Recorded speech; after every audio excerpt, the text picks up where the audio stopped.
With the advent of nuclear fusion, torpedoes would be overtaken by larger, more powerful weapons, nuclear ballistic missiles. Given their size and the need to launch them vertically into the air, a new generation of subs would need to be designed and built specifically to carry them. The ancestry of these missile-carrying submarines goes back to World War II.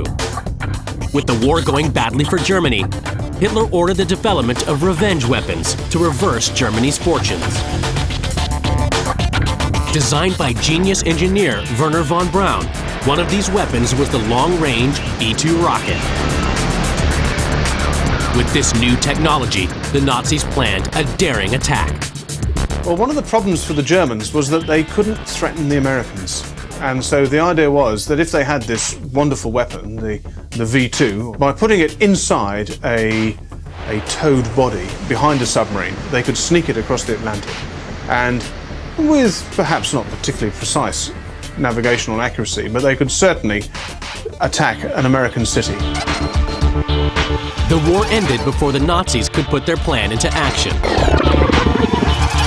Wernher von Braun joined NASA and developed larger rockets that would ultimately carry men to the moon. After World War II, relations between the United States and the Soviet Union cooled fast. The two former allies competed in an arms race, with each side trying to get the upper hand. The Americans took an early lead. By reverse engineering captured German rocket technology, the U.S. developed the first practical submarine-based rocket system. Fired from the deck of a submarine, the Regulus missile had a long range and packed a nuclear punch. The development of the Regulus missile was originally envisioned as a nuclear-tipped missile.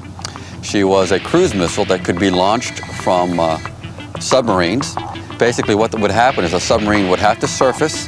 They would then, in these two compartments, which were watertight, remove the missile, do some final assembly, and then launch the missile. The Regulus missile was basically what the cruise missile is today, where it was a guided missile. In other words, we fired it, but either we would guide it to the target electronically, or if we fired the Regulus missile to a very long-range target, there would be another submarine that had the capability of picking up that missile and guiding it. The submarine would have to surface and ready the Regulus missile on the deck. All this took time and made the sub a sitting duck. When we surfaced, we had 7 minutes to fire and then submerge. But that 7 minutes, you're vulnerable to attack. The line that links Nazi rockets with the Regulus is still with us today.